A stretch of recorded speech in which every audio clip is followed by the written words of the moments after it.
One invention of the 20th century that has changed the entire face of the planet and humanity since its revolution in 1980.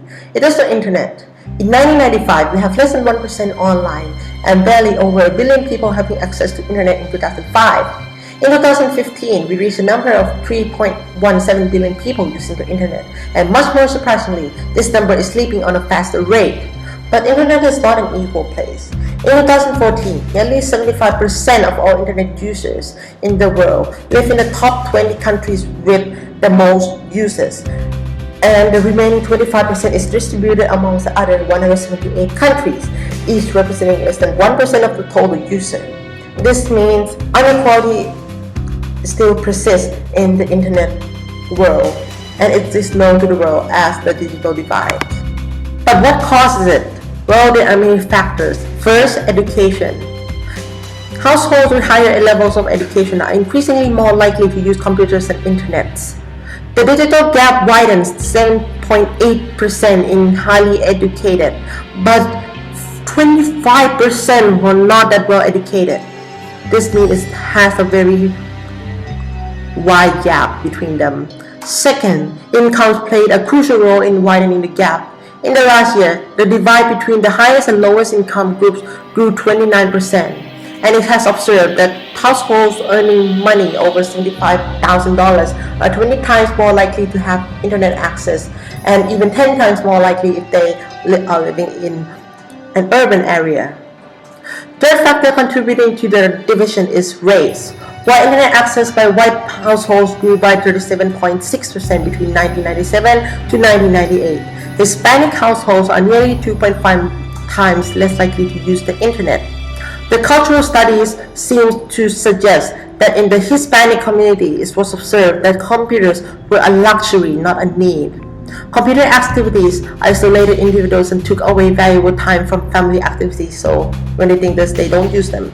In African American community, they think that technological innovation is a little bit pretty bad thing because they have negative encounters with those things in the past. But Asian Americans on the other hand, generally emphasize education and technological advances.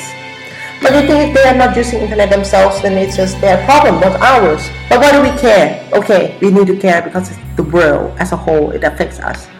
First, it makes rich richer and poor poorer. The rich people are using technology they afford with their wealth to make them even wealthier. Second, according to United Nations, 25% of its members countries fell behind in reaching technologies. Poor countries, especially in rural areas and in landlocked countries, are lacking internet and broadband access. This is because broadbands are much of a higher cost in those landlocked areas because the communication cable of the internet are placed underwater, so they don't have access to those. And so the only way to solve this problem is all those landlocked countries must get together and build a better internet transit system. The digital divide hinders development in countries that didn't use internet. By the year 2000, 80% of the sites are written in English, and not much of other language. This is because those people in other countries are not that interested into using the internet. And when they are not interested into using the internet, the business sectors don't think they will spend money on websites, creating websites in their languages, so they give up on that investment. And the result is that as people are giving up more and more on using internet access, the websites are being created less in their languages, and so it is widening the gap even further. Fourth, as more and more jobs rely on computer skills, the non-internet users have less economic opportunities. This is because skills, education, employment, and the ability to move goods, services, and knowledge globally puts good countries in a position to be globally competitive. And so the people who doesn't have those knowledges cannot live in a competitive countries that is ranked higher on the list due to its technological advancement. This concludes that technology supports the ability for a country and individual to be well positioned competitively on the global scale. After talking about all this mumbo jumbo, how are we going to solve it? First, we need to propose a universal access.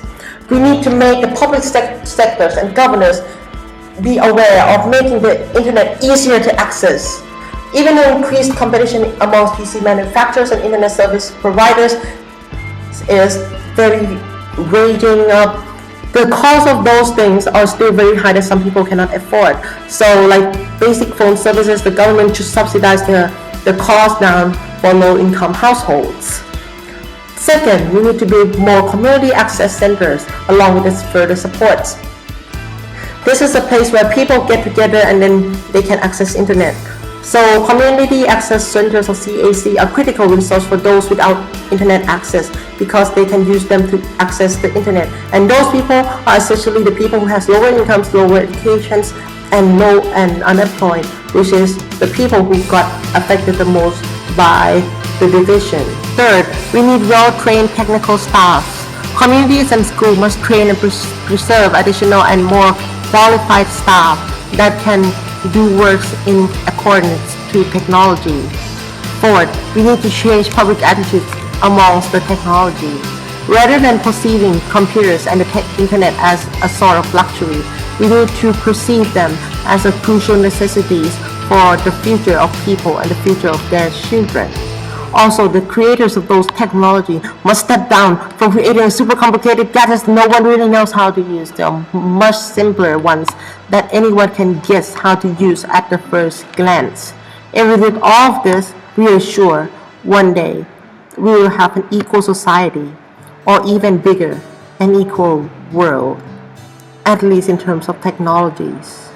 Thank you.